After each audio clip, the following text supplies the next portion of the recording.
pregunta de la anterior clase.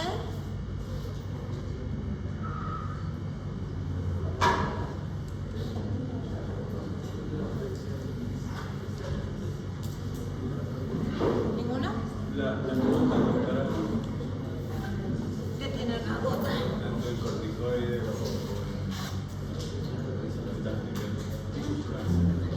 tienen un máximo de duración. Dependiendo del caso. Las gotas con antibióticos puedes usarlas si es antibiótico solo hasta 10 días. Ahora, si son con corticoides, el uso prolongado puede ser de que baje la barrera protectora del oído y sea más susceptible el paciente a hacer hongo. Las gotas con corticoide hay que tener cuidado para usarlo también en pacientes con otomicosis. De preferencia, yo por ejemplo no uso cuando hay otitis con otomicosis, yo no uso gotas con corticoides porque me tardan más en revertir. Sí son buenas por el tema del dolor y esas cosas, pero yo uso generalmente, hago limpieza y después lo que hago es acidificar el conducto, que lo puedo hacer si el tímpano está íntegro con alcohol boricado y lo voy intercalando con gotas antibióticas solitas, o le pongo polvo de ácido bórico, que el ácido bórico lo ven en cualquier farmacia, es un polvito que al colocarlo en el conducto chupa la humedad y que funciona también como un antimicótico y que se lo puede poner en oídos perforados. Entonces hay que tener cuidado. De preferencia, cuando uno no está muy seguro, es mejor mandarlo al especialista. ¿Sí? Pero si ven el tímpano, si logran ver el tímpano, pueden poner gotas, no hay problema. Pero corticoides hasta 7 días, como mucho. Hoy día vimos una otitis externa en la práctica. Bien cerrado el conducto, bien edematoso, con secreción. Bueno, comencemos entonces. Estábamos viendo que estamos viendo patologías de afuera para adentro. Ya habíamos visto todo lo que es patología, bueno, la gran mayoría de la patología de oído medio, de oído externo, conducto, hasta la membrana, ¿no? Entonces ahora, ¿qué vamos a ver? Vamos a ver todo lo que es patología de oído medio. ¿Bien?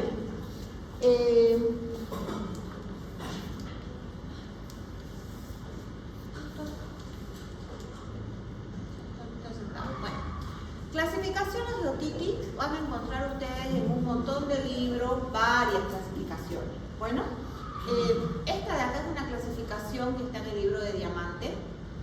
Para mí es una clasificación que es bastante fácil de aprender. Parece complicada, pero es fácil de aprender. Y si ustedes se ubican en este cuadrito, van a poder ubicar también todo lo que es patología, ¿ya?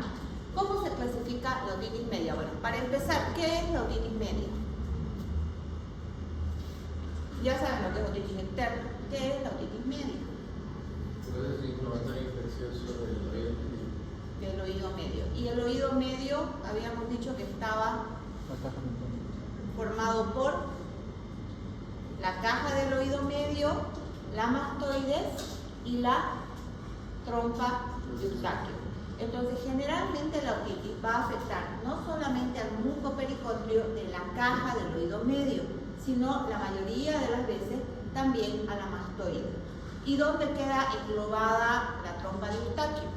La trompa de Eustaquio va a quedar englobada en la principal causa de que esto se forme, ¿sí? O sea, la disfunción de la trompa de Eustaquio, ya sea porque funciona mal o porque está tapada o porque hay moco, es la causante de la mayoría de esto. ¿Bien? Ahora, clasificación por el tiempo. Nosotros vamos a tener una otitis media que se va a clasificar en aguda y en crónica. Y hay una subclasificación por ahí entre medio, que es la subaguda. ¿Cuándo hablamos nosotros que hay una otitis media aguda en tiempo? ¿Cuándo podemos decir que es aguda? ¿Cuándo suponen? ¿2 semanas? ¿Todos están a favor? ¿Quién da más? Tengo 4. 3, 4.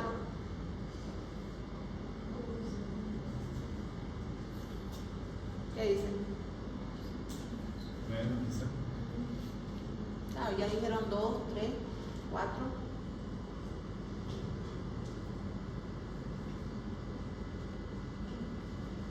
¿Y la crónica? ¿Qué dicen?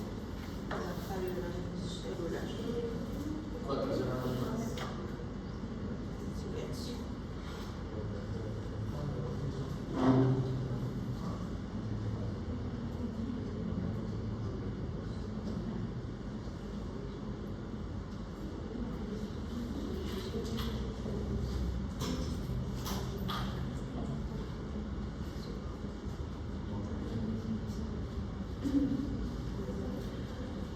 Hasta 3 semanas se puede considerar aguda.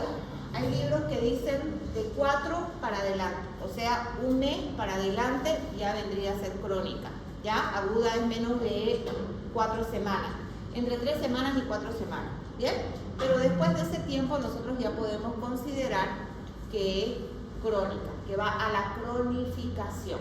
Ahora, la subaguda es un periodo que va a ir entre más o menos el mes o las 3 semanas hasta los 3 meses, ¿sí? Y hay una otitis, que tampoco está acá, pero que se las nombro por si la leen, que es una otitis reagudizada, se llama. Que es una otitis donde vamos a tener, por ejemplo, un cuadro agudo, 3 semanas, no llega a pasar las 3 semanas, se cura, pero en menos de 1 o 2 semanas vuelve el cuadro, en menos de un mes vuelve y así sucesivamente. ¿Es una otitis crónica? Sí, pero es una otitis aguda también reagudizada. Eso es una subclasificación, por si la leen en algún momento, ¿sí? Lo importante es que conozcan esto de acá, ¿bien? Ahora, las otitis medias agudas. Las otitis medias agudas se van a clasificar en 2 grupos, una otitis aguda supurada y una no supurada. La no supurada, ¿qué quiere decir eso? No supurada, que no hay perforación del tímpano, ¿ya? Ahí pasamos un poquito acá. Esto ya lo hemos hablado, es la definición de otitis, que lo acabamos de ver hace ratito. Y vamos a ir con otitis media aguda no supurada, ¿bien? La otitis media aguda no supurada tiene una incidencia mayor en niños. ¿Por qué? Ahora vamos a ver qué tiene que ver la trompa de Eustaquio con esto. Generalmente se dice que hasta los 12 meses de vida, más o menos de 2 a 3% de los niños sufren en algún momento cuadros de otitis, ¿sí? A partir de los 3 años, un 40% ha sufrido 3 o más cuadros de otitis. Y el pico máximo va a darse a partir más o menos de los 2 años, en época invernal, y van a estar asociados a episodios de vías aéreas superiores. ¿Por qué se da más o menos el pico a partir más o menos del año y de los 2 años? Eso tiene que ver mucho con el sistema inmunológico del niño. Acuérdense que el niño, cuando nace, tiene un sistema inmunológico un tanto deprimido, ¿no? Tiene inmunoglobulinas que dependen de la mamá, todo lo que llegó a pasar la mamá, y recibe más inmunoglobulinas a través de la lactancia materna. Entonces, este chico tiene inmunoglobulinas que todavía están bajas, y aparte las defensas del chico van a empezar a formarse a partir de lo que puede llegar a lo que se expone alrededor, todo lo que son las otras inmunoglobulinas que se van creando con, por ejemplo, la exposición a virus, la exposición a factores ambientales. Entonces, un chico de esta edad tiene una inmunología un poquito más baja, que hace obviamente que cualquier cuadro de vía respiratoria superior pueda complicarse a otra infección, como por ejemplo las otitis, ¿sí? Y después, todos estos cuadros de vías respiratorias que pueden producir una otitis van a descender apenas a un 10% después de los 7 años. ¿Y esto por qué? Porque a partir de los 5 años, este chico va a tener la inmunoglobulina competente, ya va a tener todo completo, y aparte de eso, porque el crecimiento del cráneo y de todo lo que es anatomía craneofacial ya va a estar casi completamente formada. Bien, ahora se va a asociar un mayor riesgo de otitis media aguda, obviamente en temporadas invernales, por el tema de los cambios de temperatura que van a llevar a que el chico tenga más resfriado, más moco, etcétera, etcétera. El sexo masculino está más ligado a cuadros de otitis y la exposición a humo de tabaco, o sea, papás fumadores. Bien. Ahora, ¿por qué un paciente puede tener otitis media aguda con más frecuencia que otro? ¿O por qué se causa, por qué un cuadro de vía respiratoria puede causar una otitis en un chico más que en un adulto? ¿Ya? Tiene que ver mucho con esto, ¿sí? Y la anatomía del niño respecto al adulto. Y aquí vamos a empezar a hablar de la trompa de Eustaquio. Fíjense que yo cuando hablamos de anatomía de oído no les nombré mucho la trompa de Eustaquio, pero es porque la voy a nombrar más acá. ¿Bien? Entonces, la otitis media aguda, en general el contexto es una infección respiratoria alta. ¿Por qué? Porque tanto la caja del oído medio como la trompa de Eustaquio se consideran en tanto un poco parte de la vía respiratoria. Bien, entonces la vamos a considerar como una infección continua a una infección de la vía respiratoria alta. ¿Ya? La infección de las vías respiratorias altas lo que van a llevar a una inflamación y a una infección de la mucosa de la trompa de Eustaquio, ¿sí? En los pacientes pediátricos, la trompa de Eustaquio tiene una disposición diferente. ¿Eso qué quiere decir? La trompa de Eustaquio, al tener la cabeza del niño más chata, o sea, es menos longitudinal, es más vertical y es más corta, la trompa de Eustaquio va a ser más cortita y va a ser más verticalizada. O sea, en vez de estar así, como la tenemos nosotros, va a estar así. Y eso hace que cuando hay un cuadro de vías respiratorias, por ejemplo, hay inflamación, hay moco, el moco sea más fácil que pueda llegar hacia la caja del oído medio. ¿Qué otras cosas pueden hacer de que las otitis sean recidivadas? O sea, que vayan en el tiempo, durante mucho tiempo, en muchos episodios. Esta trompa cortita puede hacer que, por ejemplo, los niños que tienen reflujo, cuando hay reflujo de la leche que sube para arriba, pueden incluso llegar por acá y producir también otitis a repetición. Les estoy hablando de niños chiquitos, lactantes. ¿Bien? Entonces, esa trompa cortita y más horizontalizada es la causante de que los niños tengan mucho más otitis que los adultos. Aparte, obviamente, del sistema inmunológico, aparte de estar expuestos a cualquier otro agente que puedan llegar a producir inflamación. ¿Bien? Ahora, la trompa de Eustaquio, ¿ya? La trompa de Eustaquio es un tubo fibroelástico con un segmento cartilaginoso y un segmento óseo. El segmento óseo está excavado dentro del hueso temporal y el segmento óseo cartilaginoso membranoso va a estar metido dentro del paladar, en todo el espesor que va en la nasofaringe desde la trompa de Eustaquio hacia abajo hasta la caja del oído medio. ¿Se acuerdan que en la caja del oído medio, en la pared inferior, habíamos dicho que ahí estaba la desembocadura de la trompa de Eustaquio? O sea, ahí estaba el agujerito por donde nosotros entrábamos a la trompa de Eustaquio. Bueno, la trompa de Eustaquio ahí tiene su primera porción ósea y después tiene su porción osteocartilaginosa. ¿Bien? Vamos a tener ahí un epitelio que se comparte con el epitelio respiratorio. En el tercio óseo va a tener un epitelio cúbico bajo plano simple y en los dos tercios cartilaginosos o cartilaginosos membranosos va a tener un epitelio, como lo ven acá, que es igual que el epitelio respiratorio. Es un epitelio cilíndrico, ciliado, pseudoestratificado con células caliciformes. ¿Eso qué quiere decir? Que va a tener cilias que van a ayudar a mover el moco y aparte las células caliciformes van a producir también cierta cantidad de moco. Entonces, esos 2/3 de la trompa de Eustaquio, que están ligados, que están conectados a la nasofaringe, o sea, la parte de atrás de la garganta, entre la nariz y la garganta, que esa es la nasofaringe, van a tener la misma función que el epitelio respiratorio que encontramos en las fosas nasales, en la faringe, en la vía respiratoria superior. ¿Bien? Ahí está. Esa es la disposición de la trompa de Eustaquio. Fíjense cómo tenemos la caja del oído medio, la trompa de Eustaquio, la primera porción, y la segunda porción, que es cartilaginosa membranosa. Y esta va a estar enmarcada en toda la pared de la nasofaringe y va a estar envuelta en unos músculos. ¿Se acuerdan los músculos que se encargaban de elevar el velo del paladar y hacer constricción en la faringe para tragar? Nada, cero. Qué barbaridad. Acá lo tienen, ¿ya? Aquí van a tener, esta es la porción ósea, que sería esta de acá, y esta es la porción, los 2/3 cartilaginosos, que van a estar envueltos por dos músculos.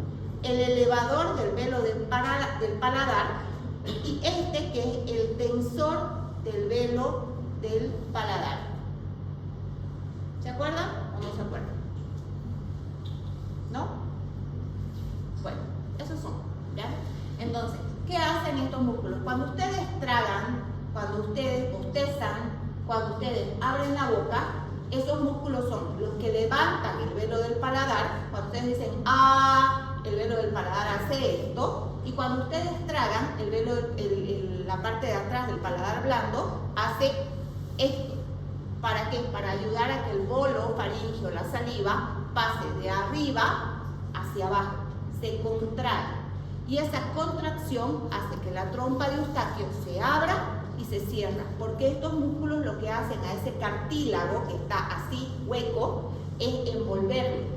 Entonces, cada vez que ustedes tragan y el músculo se contrae y se abre, cuando bostezan, cuando están hablando, este músculo hace esto para poder hacer que el paladar suba y baje. Y eso hace que la trompa de Eustaquio se abra. Al abrirse la trompa de Eustaquio, por acá entra aire y sale secreción que se forma normalmente. Y eso hace de que la caja del oído medio esté constantemente neumatizada. ¿Qué quiere decir? Que la presión del aire de la trompa de Eustaquio, de la caja del oído medio, es igual ahí adentro que acá afuera. Si yo mido la presión, tiene que ser igual acá que adentro de mi caja. Ahora, ¿qué pasa cuando esta trompa de Eustaquio, estos músculos, no se contraen adecuadamente? ¿Por qué? Porque, por ejemplo, estoy resfriada y toda la mucosa de la nariz y de la garganta está inflamada. Tengo mucho moco, me baja de la nariz moco constantemente y estoy todo el tiempo tragando moco. O, por ejemplo, tengo un pacientito que tiene una fístula labio-alveolo-palatina y todo el paladar está partido en dos. ¿Qué pasa con esto? Estos músculos no son competentes. Por la inflamación van a abrir y cerrar la trompa de Eustaquio, pero no va a haber espacio para que drene el líquido ni para que entre aire. ¿Sí? Por la cantidad de moco, a veces no alcanzan esas cilias para depurar, o las cilias no limpian el moco adecuadamente, por ejemplo, en caso de la alergia. Y los pacientitos que tienen alguna fístula que no hace que el paladar esté unido, como pasa en la fístula labio-alveolo-palatina, los pacientes fisurados, los músculos que contraen el paladar no hacen esto. ¿Sí? ¿Por qué? Porque están separados. Entonces, cuando el pacientito traga, hacen esto y no hay presión. Entonces, estos tubitos no se abren y se cierran. Por tanto, ¿qué va a pasar? La presión dentro del oído, dentro de la caja del oído, va a ser menor. Y la cantidad de moco que tiene que resbalar por ese tubo hacia la nasofaringe va a ser menor también. Y se va a ir acumulando. Se va a ir acumulando en esa cajita. ¿Y qué va a pasar si se acumula en esa cajita? Yo voy a tener esto. ¿Sí? Voy a tener moco detrás de la membrana timpánica porque la trompa está tapada, no está funcionando, tiene mucho moco, cualquier cosa, y este moco a mí me va a producir un éstasis de todos los que son los microorganismos, porque es como tener un vaso de agua ahí que no se mueve. Una semana, 2 semanas, ustedes lo van a ver y van a ver que empieza a proliferar hongo, empieza a proliferar microorganismos. ¿Bien? Entonces, eso es lo que pasa con esto, con la otitis media aguda. ¿Bien? Cuando ustedes, les voy a dar el ejemplo de resfrío, es lo más fácil, ¿ya? Ustedes se resfrían, la trompa de Eustaquio se inflama, no drena el moco como tiene que drenar. Cuando ustedes están resfriados, en la primera etapa del resfrío, al tercer, cuarto día, ¿qué pasa?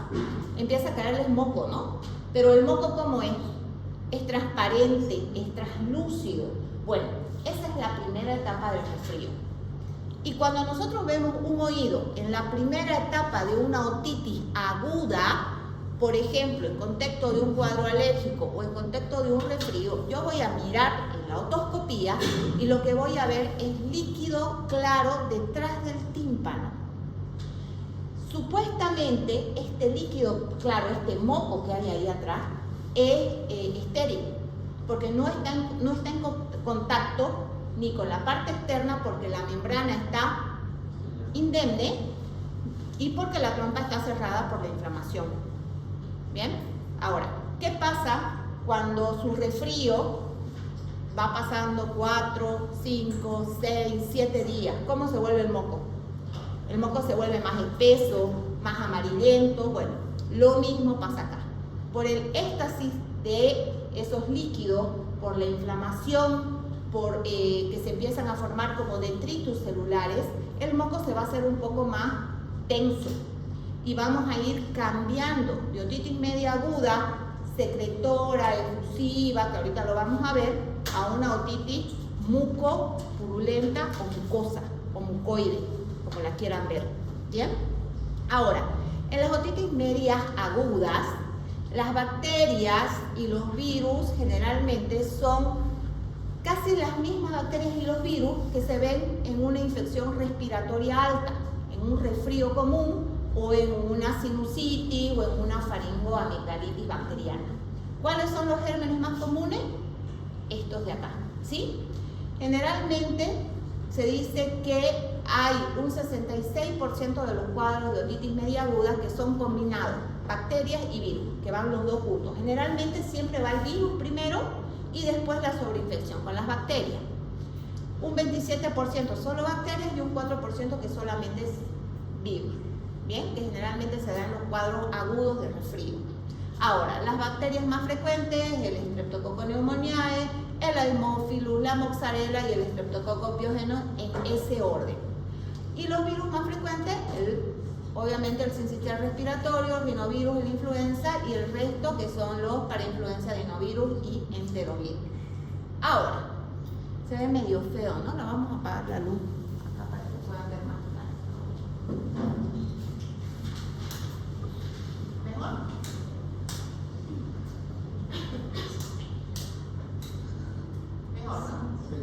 No se duerman, por favor.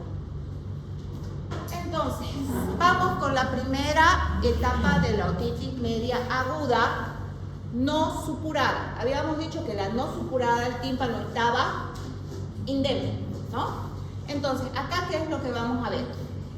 Esta puede ser catarral, con derrame o secretora. En general, eso depende del tiempo de evolución. Como les decía, como el resfrío, ¿ya? Es muy difícil saber cuándo es catarral, cuándo es con derrame, cuándo es serosa. ¿Por qué? Porque son muy cortitos los tiempos. Entonces, este tipo de otitis generalmente se le dice solamente otitis secretora o efusiva, OMI. ¿Bien? ¿Cuál va a ser la característica? Como les decía, generalmente son cuadros recientes, por tanto se considera que el líquido puede ser estéril. ¿Sí? Ahora, el antecedente siempre es que hay un cuadro respiratorio previo, que puede ser un resfrío o puede ser un cuadro, por ejemplo, de una rinitis alérgica previa, que está produciendo mucha congestión, mucho moco. Y a la otoscopía que nosotros vamos a ver un tímpano íntegro, vamos a ver un contenido en la caja que puede ser transparente o puede hacerse ya un poco amarillo, color pajizo. Vamos a ver hiperemia de la membrana timpánica, congestión. Y otra cosa que podemos ver, si hacemos que el paciente, por ejemplo, haga Valsalva, nosotros vemos y lo vemos el tímpano medio raro y le decimos, señor, sin mucha presión lo que va a hacer es soplar la nariz, es poder ver esto. No sé si se dan cuenta, acá lo ven, ¿no? Bueno, acá, ¿ven esto de acá? Que son unas pequeñas burbujas que se dan porque al meter presión, yo hago que la trompa se abra a la fuerza y entre aire. Y ese aire por la trompa de Eustaquio, en este líquido, que es líquido claro, es moco bien liviano, va a burbujear. Entonces ahí yo ya tengo la seguridad de que esta es una otitis media efusiva o secretora aguda. ¿Bien? Doctora, se le pide que haga Valsalva mientras estamos viendo. Ajá, sí. Ustedes están con el otoscopio y le dicen, por favor, no va a hacer mucha presión, que no duela, se va a tapar la nariz con la boca cerrada, sopla. Y ahí ustedes pueden ver aparición de burbujitas. Generalmente, tiene un inicio súbito, como les digo, después de un resfrío. ¿Qué va a sentir el paciente? Va a sentir dolor, va a haber ortalgia, va a tener síntomas generales de un cuadro viral, puede tener fiebre, dolor de cabeza, congestión nasal, moco, pero sobre todo va a tener sensación de oído tapado y dolor. Ahora, esto de acá es para mostrarles un poquito la progresión, porque estamos hablando de una otitis efusiva o secretora. ¿Bien? Ahora, este cuadro de otitis efusiva y secretora, que vamos más o menos por acá, ¿qué tratamiento puede tener? A ver, yo voy a necesitar que ustedes me ayuden. Hasta aquí estamos. 5 días, 4 o 5 días, dolor, sensación de oído tapado, ustedes lo miran, ven el tímpano hiperémico, parece que hay líquido, lo hacen hacer Valsalva, se ven burbujitas, pero el tímpano está íntegro y el paciente está con un resfrío porque está congestionado, con moco, tuvo fiebre, está con un poco de tos. ¿Qué le dan al paciente? Antiinflamatorio. ¿Qué más? Antibióticos si tiene una fibromialgia. ¿Qué más le pueden dar?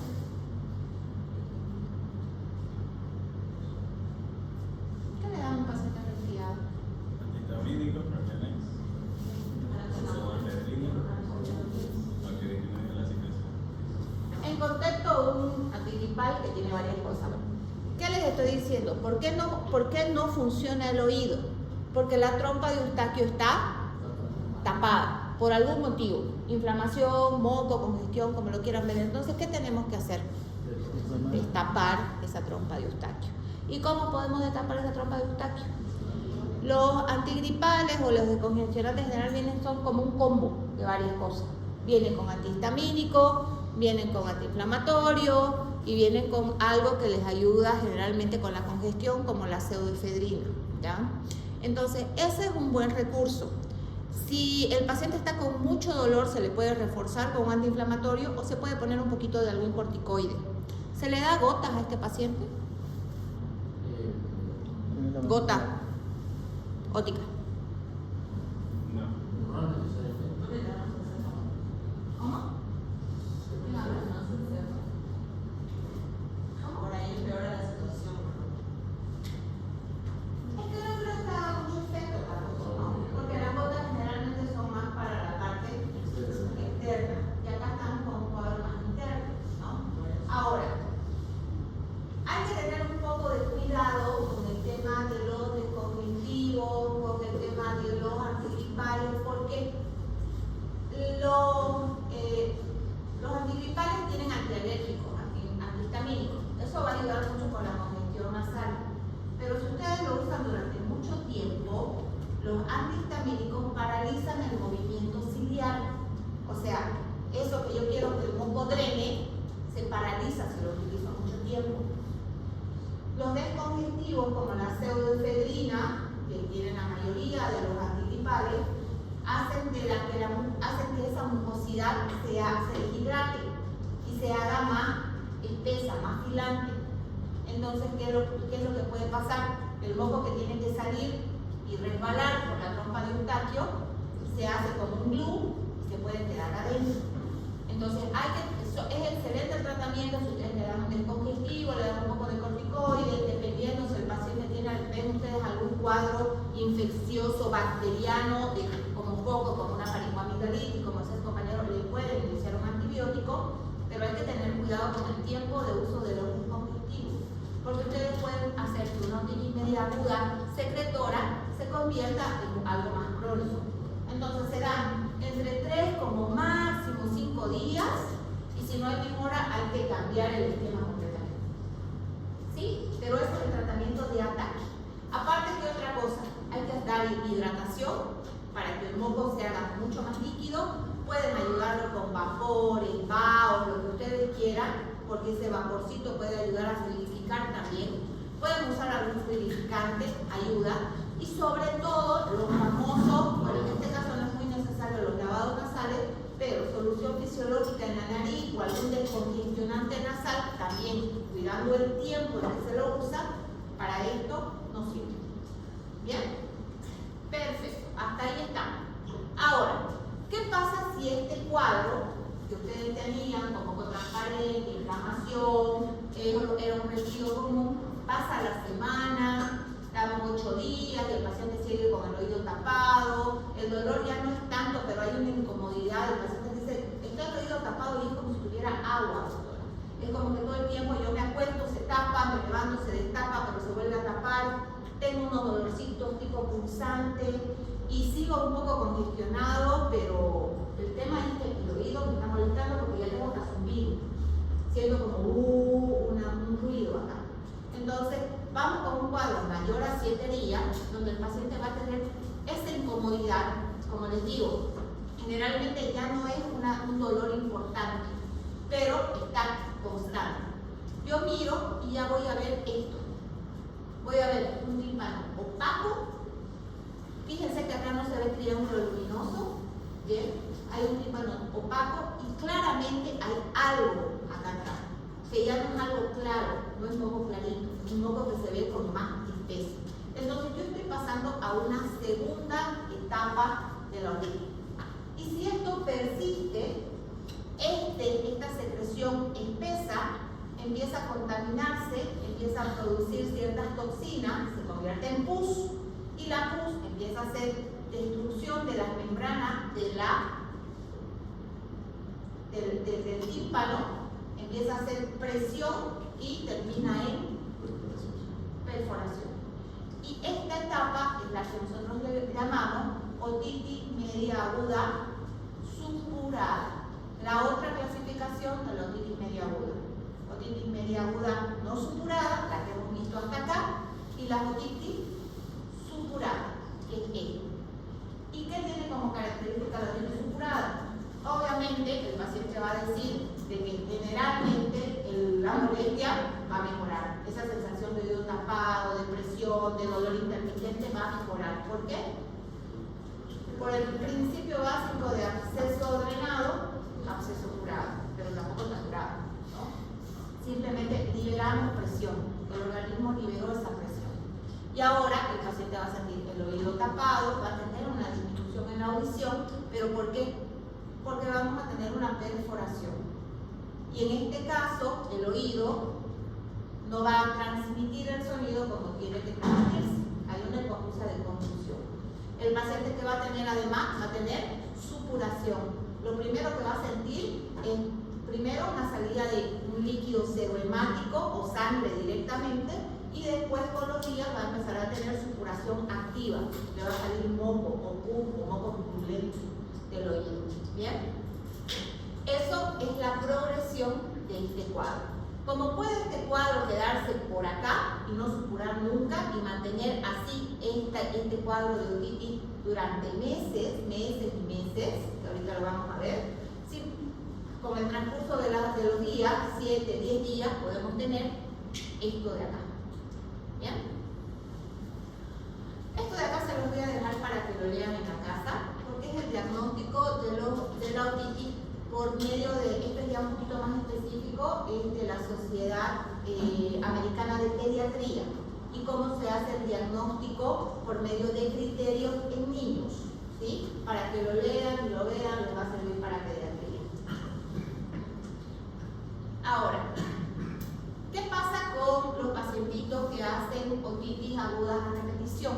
O sea, yo tengo un cuadro de otitis aguda y lo curo, le doy su tratamiento, a las 2 o 3 semanas, al mes, vuelve otra vez y otra vez está empezando a hacer una otitis, vuelvo a dar tratamiento, mejora, pero a los 6 meses me vuelve otra vez y tengo otra vez otro cuadro otitis, en niños especialmente. Yo ahí tengo que empezar a buscar la causa de esto, porque eso quiere decir que hay algo que no está bien en este chico.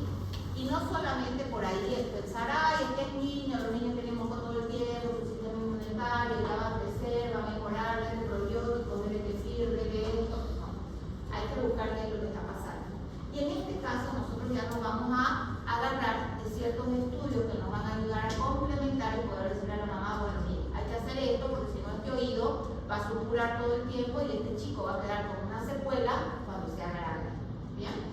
¿Y cuáles son estos estudios? Generalmente nosotros pedimos de inicio estas dos radiografías, ¿sí? Una radiografía de senos paranasales y una radiografía de cabo, se llama, o perfil de cabo. ¿Para qué me sirve a mí la radiografía de cabo?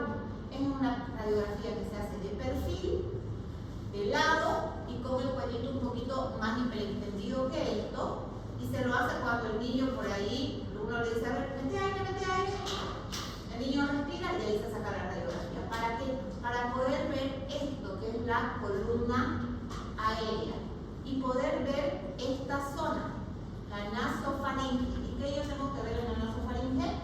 Las adenoides. ¿Por qué? Porque una de las principales causas en niños de otitis a repetición son la famosa hipertrofia adenoidea y amigdalina. Las amígdalas yo las veo haciéndole abrir la boca al chico, pero las adenoides no. Si yo no tengo un estudio complementario es difícil. Entonces acá yo veo esto que ustedes ven acá, esta es la columna aérea, esto negrito, y bueno, estos son las adenoides. Estas son unas adenoides grado 2 más o menos, 2 años. ¿Bien? Y en la radiografía de senos paranasales, ¿qué tengo que ver yo? Tengo que ver si este chico no está haciendo sinusitis a repetición. Solamente que la radiografía de senos paranasales, como ven acá hay un nivel, por ejemplo, nivel hidroaéreo, los dos senos maxilares, tenemos que tener cuidado con el lado del chico. Cuando hablemos de nariz, ahí les voy a explicar y les voy a mostrar un poquito el tema del desarrollo de la carita. Cuando un niño nace, solamente tiene esbozos de senos paranasales. Los senos paranasales se van neumatizando por la edad.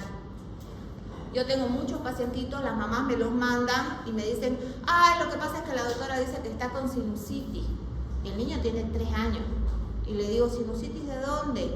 Porque yo la veo en la radiografía y la veo bien. No, acá. Tiene sinusitis acá en el frontal porque no se ve en la frente. Y no se va a ver porque a los 3 años el seno frontal no está desarrollado, chicos. Se empieza a desarrollar a partir recién de cierta edad y termina a desarrollarse a veces hasta a los 17 años. Entonces hay que saber también eso. Pero en un chico ya de 5 años ya podemos ver senos maxilares y ya podemos ver esto. ¿Bien? Y cuando nosotros vemos un pacientito con ciertas complicaciones, cuando están haciendo mastoiditis o cuando la otitis es muy recurrente, ya nos toca pedir otros estudios, como por ejemplo la tomografía. ¿Sí? Acá hay un oído neumatizado, mastoide, caja libre, y esto está ocupado. Esto de acá es una mastoiditis. ¿Sí? Ahora, no hablamos del tratamiento de la otitis supurada, hablamos de la otitis no supurada. Para la otitis supurada, ¿qué le damos? ¿Qué tipo de antibiótico?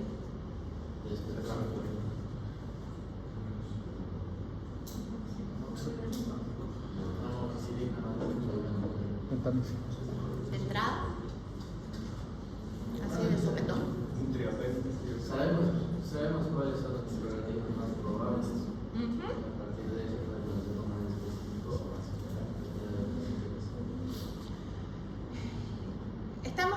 en niños en este caso, ¿ya? Porque es una patología más frecuente en niños, ¿ya? Entonces partamos primero de ahí, la edad, ¿ya?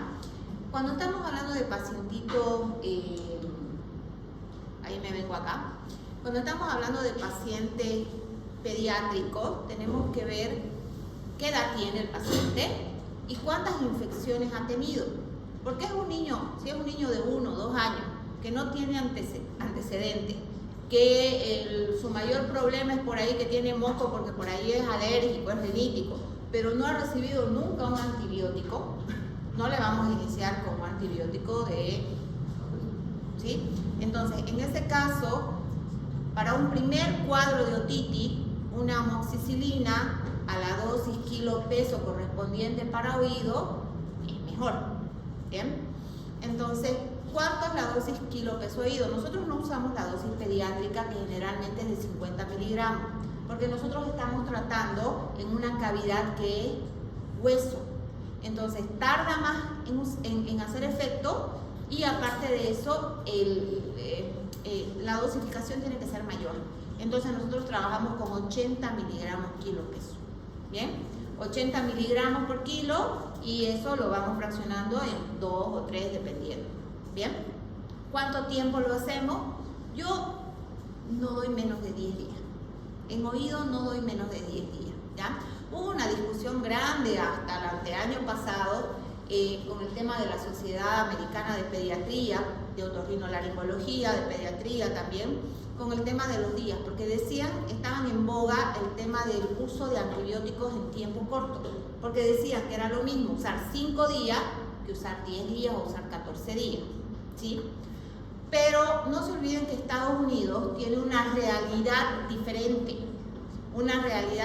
en el tema de salud primaria, tiene una realidad diferente en gérmenes que actúan allá no hay la resistencia bacteriana que hay acá, y allá no van a encontrar los chicos desnutridos que les van al hospital de niños, ¿entienden? Entonces la realidad es muy diferente. Yo aquí intenté instaurar los 5 días de antibiótico y todingo me volvía. A los 4 o 5 días con el oído reventado, con más dolor, o no terminaba de sanar el cuadro y tenía que volver a comenzar con un antibiótico más fuerte porque me hacían resistencia, ¿ya? Y en niños es más difícil. ¿Por qué? Porque yo le puedo decir a él, bueno, toma esto, lo vas a tomar cada 12 horas y él, si es consciente, lo va a tomar cada 12 horas. Pero un niño yo le digo, toma, le abro la boca, me escupe la mitad del antibiótico. ¿Quiénes son papás acá? ¿Nadie? ¿Vos? ¿Qué te hace tu hijo? Te escupe la mitad, lo vomita, no me gusta el jarabe. Entonces, también es difícil poder hacer un tratamiento completo. ¿Bien? Entonces, yo doy 10 días, ¿sí? Y yo estoy criada con 10 a 14 días dependiendo del cuadro. Siempre que es chico, primer esquema de antibiótico sin antecedentes, iniciamos con el antibiótico más bajo que podamos encontrar. Y vamos viendo, se vuelve a evaluar dentro de las primeras 72 horas si la fiebre mejora, si la otoscopía mejora, si el paciente no es un pacientito de riesgo, entonces podemos mantener el antibiótico. Ahora, ¿qué pasa si tenemos falla? Entonces, o es un paciente que viene haciendo 3, 4 otitis ya por año, entonces yo ahí puedo instaurar una amoxicilina con inhibidor de beta-lactamazo, que puede ser el ácido clavulánico o el sulbactam, con las dosis igual especificadas. Y si es un pacientito que tiene más complicaciones, alérgico, cosas así, ya hay otros antibióticos como la cefalosporina que también se las podemos dar. ¿Bien? Para una otitis que no es complicada, no es menor de 2 años, no es de riesgo, dar una cefalosporina inyectable es un crimen, chico. Un crimen para la microflora de ese chico. Entonces, guardémosla, las cefalosporinas, endovenosas, esas cositas para el paciente que esté haciendo alguna complicación. Una otitis complicada, con mastoiditis, un cuadro de una otitis supurada con fiebre alta, niños menores de 2 años que estén haciendo otitis a repetición o que tengan algún tipo de inmunocompromiso, ¿sí? Y hay factores de riesgo también que ustedes tienen que evaluar en un niño. Acá está, ¿ya? Que generalmente son, por ejemplo, signos de toxemia, fiebre muy alta, varias cositas que hay que evaluar antes de agarrar y hacer un tratamiento endovenoso. ¿Bien? Aparte del antibiótico, ¿qué más le dan? Hay que mejorar la congestión y la función de la trompa de Eustaquio, lavaje, solución fisiológica, descongestivo, algún fluidificante, corticoides. Los corticoides, nosotros los otorrinos somos así, corticoide lover, nos encantan. ¿Pero es por qué? Porque los corticoides funcionan muy bien en las mucosas y nosotros trabajamos sobre mucosas respiratorias, entonces mucosas de oído, entonces eso nos facilita de que el antibiótico llegue, baja la inflamación de la trompa de Eustaquio, drena el moco, ¿me entienden? Pero también los corticoides hay que usarlos con precaución, ¿sí? Usar dosis que se puedan ir bajar escalonadamente si vamos a usar por larga temporada y si no, usar tiempo cortito, menos de 5 días, con una buena dosis para que sea efectiva, ¿ya? Ahora, a ese oído perforado le pongo gotas. No. ¿Por qué? Porque podemos causar la toxicidad más fácilmente. Depende de qué gota. Al oído agudo no es necesario darle gotas, chicos. ¿Ya? A un oído crónico sí, ya les voy a explicar cuando veamos clínica, pero a un oído agudo no es necesario darle gotas. ¿Bien? Y si le quieren dar gotas, consigamos unas gotas con antibióticos solamente. Hay gotas con hidrocortisona, con ciprofloxacina en el mercado, son las únicas. La ofloxacina en gotas es excelente, pero en Bolivia no hay. ¿Sí? Pero cipro la pueden usar tranquilamente. Y obviamente si el tímpano está perforado, no le tiene que entrar agua. Entonces vamos a utilizar los mismos cuidados que utilizamos con la otitis externa. Tapar el oído bien con un algodoncito, con un taponcito que ayude a impermeabilizar el agua, no estar metiendo cotonetes, nada, la limpieza solo externa. Eso es bien importante. ¿Bien? Perfecto, acá estamos con todo lo que les dije, ¿ya? Resumencito. Bueno, ahora, esto que les voy a mostrar se llama miringocentesis, ¿ya? ¿Qué es la miringocentesis? Es la punción de la membrana timpánica. Vamos a ver si abre, porque le abre cuando le da la gana.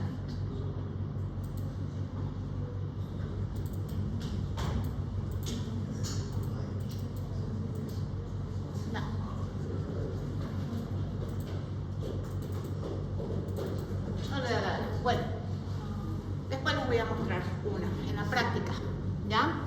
Entonces, ¿cuándo se hace la miringocentesis? ¿Ya? La miringocentesis nosotros la vamos a realizar en pacientes que estén comprometidos en su evolución. O sea, cuando nosotros veamos, por ejemplo, que este paciente que está con el tímpano íntegro, en una otitis no supurada, no está mejorando. Y la trompa de Eustaquio no me está funcionando del todo. Entonces, antes de que este oído se perfore por una infección, la perforo yo. ¿Ya? ¿Por qué la perforo yo? Porque yo puedo hacer una perforación controlada, puedo hacer una aspiración y una perforación donde yo quiero que la membrana se perfore y donde haya menos riesgo de que se complique, ¿bien? Y si yo necesito, por ejemplo, si es un pacientito prematuro, un paciente menor de 1 año que se está sospechando algún inmunocompromiso primario, por ejemplo, yo puedo con todas las medidas de asepsia ir y tomar una muestra de ese líquido y mandarlo, ¿ya? Porque por ahí hay un chico que no me mejora con tratamiento antibiótico y nada, y era prematuro y sigue haciendo esto, entonces le punzo el oído, tomo la muestra y la llevo a cultivo, ¿bien? El cultivo del oído ese que agarran un cotonete a ustedes y le sacan así, lo llevan a cultivo, no sirve, chicos, ¿ya? Porque están tomando muestras de bacterias que viven normalmente en la piel del conducto. ¿Ya? El verdadero cultivo de oído, cuando supura el oído o cuando ustedes hacen, es punzando y con material estéril directamente de la caja. Ese es el cultivo que se hace de oído. Por tanto, no se lo hacen en un laboratorio. Se lo tienen que hacer en un quirófano o por lo menos en un consultorio donde haya un microscopio. ¿Sí? Entonces, esta es la membrana timpánica, esto está lleno todo de líquido y yo voy a punzar en el cuadrante póstero inferior. ¿Se acuerdan que en el póstero inferior, acá abajo, no había estructura? Entonces yo punzo acá, hago la punción y entro a aspirar, ¿sí? Todo esto con material estéril, obviamente. No sé por qué no abre, pero bueno.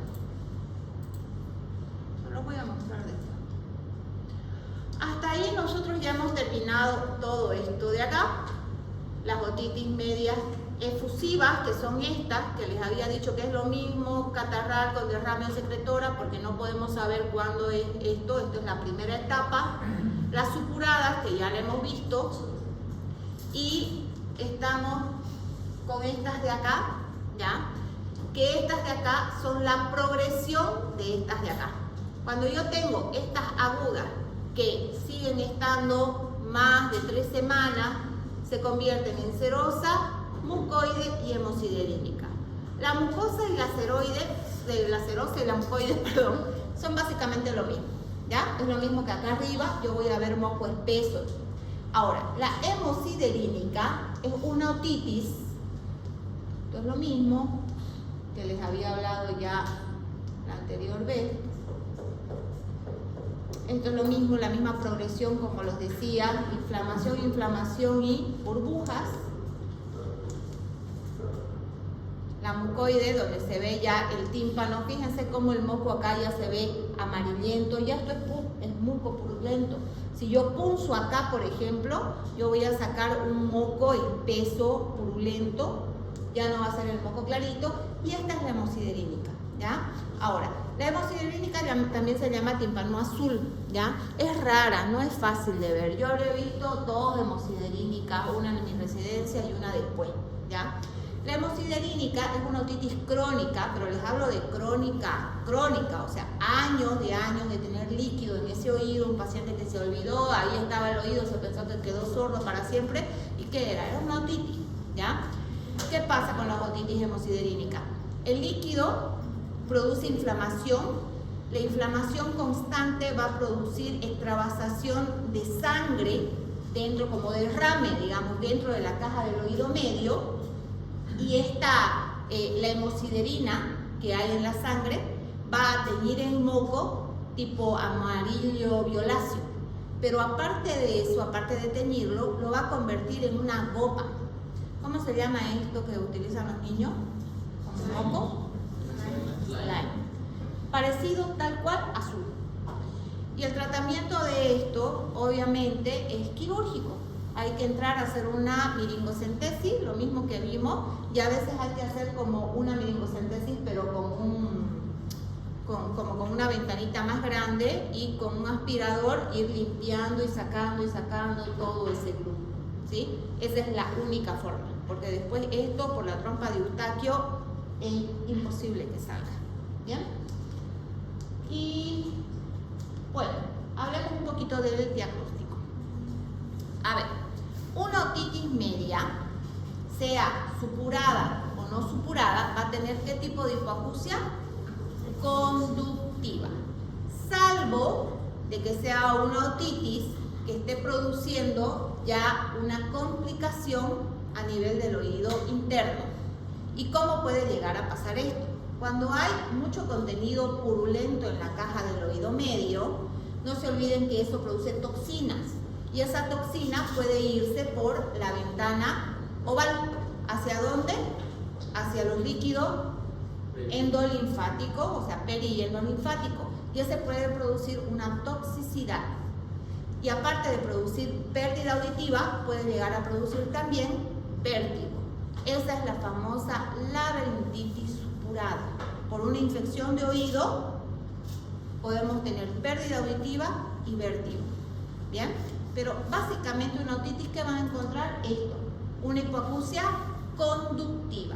La parte ósea va a estar conservada. Lo que va a caer es la parte aérea, todo lo que es la vía aérea. ¿Por qué? Porque no va a haber esa transducción, o sea, el ruido no va a poder entrar normalmente hasta el oído interno. Un paciente que tiene un tímpano perforado por una infección, se supone que tiene por lo menos un 30% de disminución auditiva. O sea, yo lo veo el tímpano perforado y sé que ese paciente 30% menos está escuchando de forma conductiva. Porque si el tímpano sana, se cierra o se repara, el paciente tendría que volver esto acá y a escuchar normalmente. ¿Bien? Ahora, cuando yo tengo una otitis efusiva, o sea, con tímpano cerrado, sea agudo o sea crónico, yo puedo hacerle una timpanometría. En realidad, para hacer un diagnóstico de una otitis crónica efusiva, yo tengo que hacer una timpanometría. Tengo que ver que ese tímpano se mueva adecuadamente y tengo que ver qué contenido hay en la caja. Para eso me ayuda a medir la presión dentro del oído, ¿sí? Y cuando yo tengo una otitis efusiva, yo voy a tener, ¿qué cosa? Una curva plana. ¿Por qué? Porque yo voy a meter con el aparato presión en la timpanometría, meto presión, ¿y qué hace el tímpano? No se mueve, se queda así como un stop. Entonces la curva no va a subir ni va a bajar, va a quedarse plana. Esto es característico de las otitis mucoides, secretora, todo lo que es tímpano cerrado. Habíamos dicho que tímpano abierto no se hace timpanometría, porque no hay que mirar, ¿no? Entonces, hasta ahí nomás nos quedamos. Esto es lo mismo que les estoy diciendo. Estudios de imágenes, ya habíamos hablado de la radiografía de Kabul y esta es otro tipo de estudio para poder hacer el diagnóstico, ¿sí? Con la nasofibrolaringoscopía, que es un estudio endoscópico, yo puedo ver la nariz, si hay desvíos de tabique, si hay hipertrofias de cornete. Puedo ver atrás el cábum, miren, este es el cábum, acá, que es donde están las adenoides, ¿sí? Acá, esto que ven acá, es la trompa de Eustaquio, la entrada a la trompa de Eustaquio, la fosita de Rosenmüller se llama, esto. Entonces yo con la nasofibro puedo ver la trompa de Eustaquio, si está cerrada, si está abierta, le digo al paciente traga el paciente y la trompa me hace esto, entonces yo ahí voy a ver la funcionalidad y la permeabilidad de la trompa de Eustaquio y puedo pasar incluso hasta más abajo. Bien, estas son dos imágenes, por ejemplo. Esta es una nasofibrolaringoscopía de Kabul normal. Acá fíjense, esta es la entrada a la trompa de Eustaquio del lado derecho y esta es una nasofibrolaringoscopía de un paciente que tiene adenoides. Hipertrofia de adenoides. Estas son las adenoides acá. Y esto está por detrás de la nariz, en las coanas, en la nasofaringe. Y la trompa de Eustaquio está más o menos por acá. Entonces, obviamente, el pacientito que tiene esto va a tener alteración en la trompa de Eustaquio y por tanto va a ser otitis a repetición. Tratamiento médico de las otitis crónicas ya lo hablamos y ahora nos vamos con el tratamiento quirúrgico. Bien. ¿Cuándo se hace un tratamiento quirúrgico de las otitis crónicas? Habíamos dicho que si el paciente tiene una otitis crónica con tímpano cerrado, ¿qué podíamos hacer? Aparte del tratamiento médico, tímpanocentesis. Se le puede punzar el oído, ¿ya? Pero ¿qué pasa si mi pacientito, yo le hago todos los estudios y este pacientito tiene adenoides grandes y tiene amígdalas grandes? Y yo por más que le punce el oído, esa punzadita de oído se va a cerrar en 3 días, 4 días, una semana, y de ahí una semana, si está con las amígdalas y las adenoides grandes, ¿qué va a hacer? Va a volver al oído. Entonces yo tengo que mejorar eso. Y muchas veces para mejorar eso hay que operarlo. La famosa adenoamigdalectomía. ¿Quién se ha operado de las amígdalas? ¿Nadie? ¿Quién quiere operarse las amígdalas? ¿Quién entró a las amígdalas el otro día? A ustedes, ¿no? A nuestros compañeros entraron a unas amígdalas el otro día al hospital. Bueno, entonces uno de los tratamientos médicos es eso, ¿ya? Y junto con la adenoamigdalectomía muchas veces lo que se hace es esto, ¿ya? Esto se llama tubo de ventilación transtimpánica.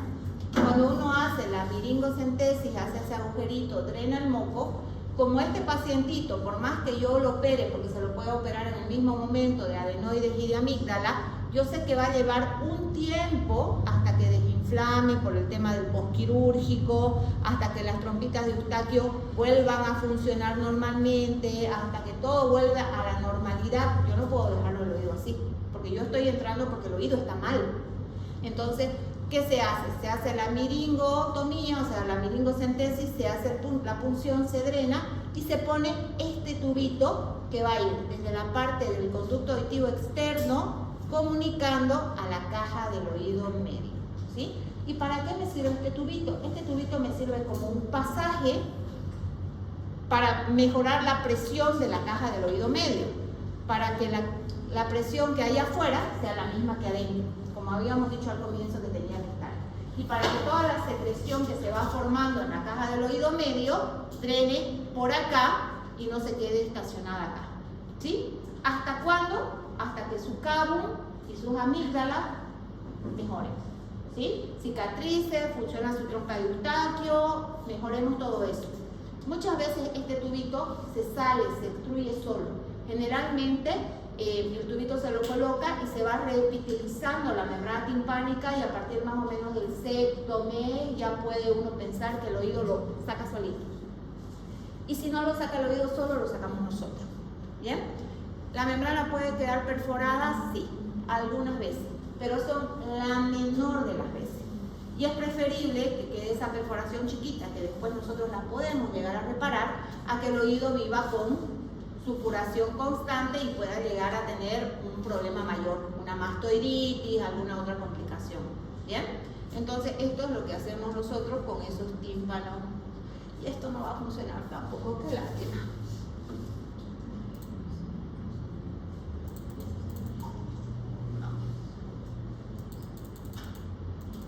Bueno, esto era lo mismo, la punción, pero ahí se sacaba así un moco bien espeso. Igual se los voy a mostrar después. Y ya estamos en el final, ¿ya? Ahora nos vamos a ir con las otitis crónicas, pero con membrana perforada, porque hasta ahí estaba la membrana sana, ¿ya? ¿Por qué un tímpano puede quedar perforado? Un tímpano puede quedar perforado, ¿por qué?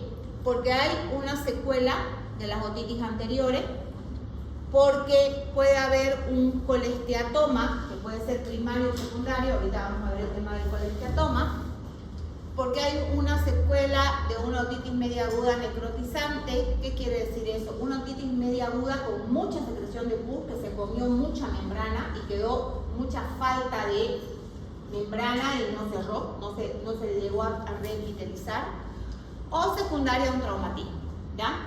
Y acá siempre me preguntan, ustedes no me van a preguntar, pero acá siempre me preguntan, ¿las membranas timpánicas cierran? ¿Cierran? Después de perforarse. ¿Siempre? No sé. ¿Y cuándo cierran? Cuando ¿Qué característica tiene que tener una membrana para decir, esta membrana va a cerrar? O cuando viene un paciente con ustedes a su consultorio y le dicen, doctor, mire, me pasó esto, que no sé qué. Bueno, a ver, tranquilo, vamos a hacer esto. Seguramente va a cerrar. El paciente, su índice masa corporal. ¿Quiénes cierran más, los gorditos o los flacos? No, así es interior. se judío, no judío. O el tamaño de la perforación, o dónde, en qué parte se perforó. Esas dos cositas. ¿Qué más? Esas dos están muy bien. Tiene que ver mucho con la causa de la perforación. También, ¿ya? Si nosotros tenemos una perforación por una infección, por eso acá dice una otitis necrotizante, si es por una perforación y esta perforación sigue activa, o sea, sigue saliendo todo el tiempo y no mejoramos eso, se va a crear como un anillo fibroso alrededor de la perforación y eso va a hacer que no cierre. Entonces, cuando un paciente tiene una otitis supurada, hay que tratar de enfriar el cuadro, o sea, hacer que no salga pus lo más rápido posible para que no se cree ese anillo fibroso y ese paciente no quede con el tímpano perforado. ¿Bien? Cuando hay una otitis de tipo traumática, como decía su compañero, y ha habido mucho daño al oído, o sea, se llevó mucho tímpano, entonces no alcanza a cerrar la reepitelización. Ahí puede quedar también perforada. La mayoría de las otitis, de las perforaciones traumáticas, se metieron un lápiz por arrancar y ¡pum! Se le fue. Los niños con algún objeto, cositas así. Si no se rompe mucho el tímpano, y lo cuidamos y no se infecta, no le entra agua, no lo estamos tocando, cierra entre 3 semanas y 3 meses. Cierran solo, sin necesidad de hacer nada, ¿sí? Pero para eso hay que darle la condición al niño, ¿sí? No tiene que haberse roto mucho. La ubicación también es importante. ¿Por qué? Porque, por ejemplo, las perforaciones que son abajo tienen mejor pronóstico que las perforaciones que son arriba, por el tema de los huesitos, las estructuras que hay ahí arriba. ¿Bien? Otitis media crónica, esta es una perforación, ¿la ven? Esto de acá. Y esta perforación tiene un poco de fusión, fíjense que está como húmeda, tiene acá como un puntito de luz, ¿sí? Está húmeda, entonces esta es una otitis media crónica que tiene actividad, o sea, está sobreinfectada. Porque la mayoría de las otitis medias crónicas, si no están infectadas, ustedes lo único que van a ver es una perforación y una caja seca. O sea, atrás la van a ver la caja del oído y va a estar seca, ¿ya? Entonces, cuando hablamos de otitis media crónica, vamos a hablar que vamos a tener una infección del mucopericondrio de más de 3 meses de evolución, ¿sí? Y esto puede tener una coexistencia de una perforación que no tiene un cierre espontáneo, ¿sí? Factores, esto lo hemos hablado en la aguda también, ¿ya? Pero cuando uno tiene un paciente con un proceso infeccioso crónico de oído, tiene que ser un poquito más detallista en tomar por ahí, en la anamnesis, ciertos factores que van a hacer que nos haga sospechar por qué este oído no cerró y por qué sigue infectándose, ¿sí? Raciales, socioeconómicos, anatómicos, inmunológicos, etcétera, etcétera, etcétera. No se olviden que la otitis media crónica ya no es una patología tanto de niño como la aguda. Esta patología es de un niño que no se pudo controlar a su tiempo, y esto es un chico adolescente, esto es un chico joven o un chico mayor, ¿sí? Una persona ya mayor. Las manifestaciones clínicas generalmente no son tan floridas como una otitis aguda. ¿Por qué? Porque ya va a ser un paciente que no va a tener tanto dolor, no va a tener fiebre, no va a tener tanto problema, pero sí va a tener un cuadro de larga data, ¿sí? Insidioso. Y generalmente si está asociado a dolor, a supuración, a salida de líquido, es porque hay una otitis asociada. Sea una otitis aguda, o sea que se está reactivando el cuadro de la crónica a una aguda, o una otitis externa que está conviviendo con esta otitis crónica por la humedad. ¿Bien? Entonces eso es importante. La mayoría de las veces viene precedido de resfríos o cuadros respiratorios, o también puede venir por la entrada de agua. Fui a la piscina y a los 2 o 3 días empecé con este problema. ¿Por qué? Porque no se cuidó, le entró agua contaminada, eso infectó el mucopericondrio de la caja y empezó con eso. ¿Bien? Hipoacusia, obviamente, hipoacusia de tipo conductiva, y pueden llegar a tener hipoacusia neurosensorial, como les dije, si hay algo hacia atrás, si va entrando hacia el oído interno. ¿Qué más? ¿Qué más? ¿Qué más? Esto, otoscopía.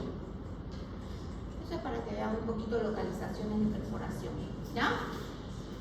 Esto es una perforación cuadrantes inferiores, chiquita, ¿la ven? Esta es otra perforación chiquita, pero esto es arriba. Y esta es una perforación amplia, subtotal, prácticamente casi toda la membrana timpánica. ¿Cuál es la diferencia de esta y esta? ¿Cuál piensan ustedes que es la peor? La total. Total. ¿La total? O sea, usted dijo que la de arriba era más complicada de cerrar, pero la otra tiene muy extenso. Igual es complicada de cerrar. Por allá. Está muy calladito. Porque usted dijo cuando era muy grande, igual complicado. ¿Cuál es más complicada? Complicada, les hablo no en el cierre, sino de complicada en lo que puede pasarle al paciente. La otra salía saliendo. Las chicas de la esquina, por allá.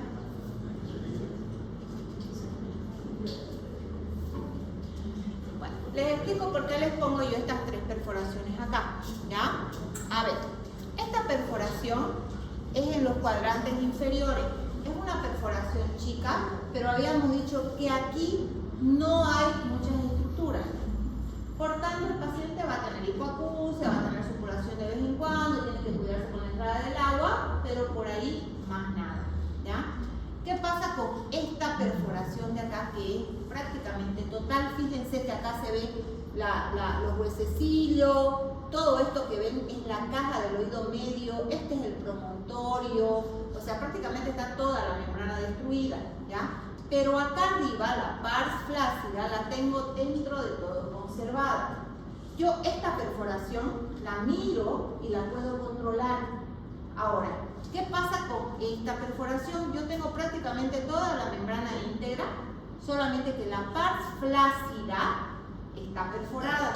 Y habíamos dicho que ahí arriba, aparte de tener los huesecillos, si yo me voy acá, me voy a la litus ad antrum, que era esa pequeña entradita por donde yo entraba a la mastoide.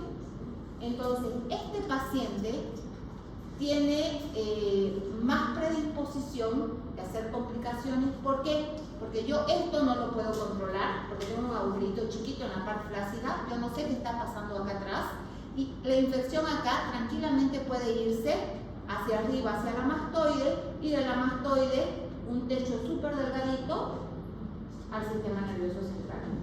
Entonces, esta perforación a mí me preocupa más que esta, porque esta puede ser muy grande, pero yo veo que está pasando acá atrás, aquí no, ¿ya?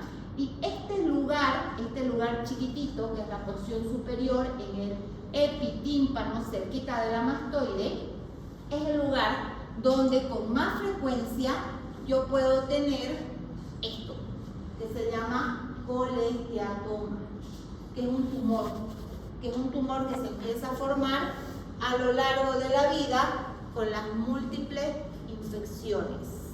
Y esto ya es un tipo de otitis crónica, pero es una complicación. ¿Bien? Que las vamos a hablar las complicaciones en la próxima clase porque ya se están durmiendo. Bueno, listo. Perfecto. Ay, me cansé. Un día largo. Y remato con ustedes.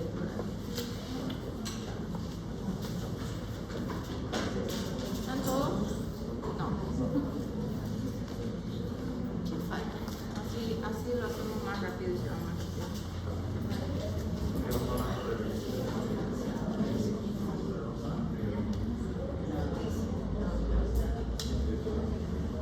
Aguirre, Amancio,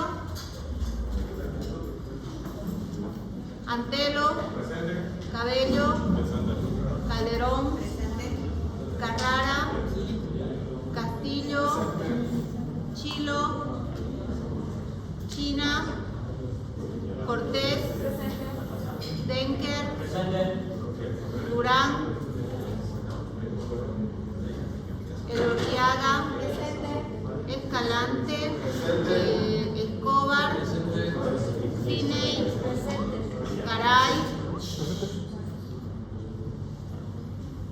Garay, presente, Yes.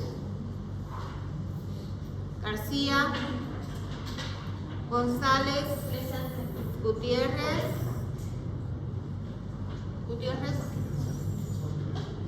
Amir no está, Hornes, Lema, Luexey, Manrique, Mazo, Mora, Natush, Natalia, Nishizawa, Ortiz Mariana, Ortiz Daniela, Palacios, Presente.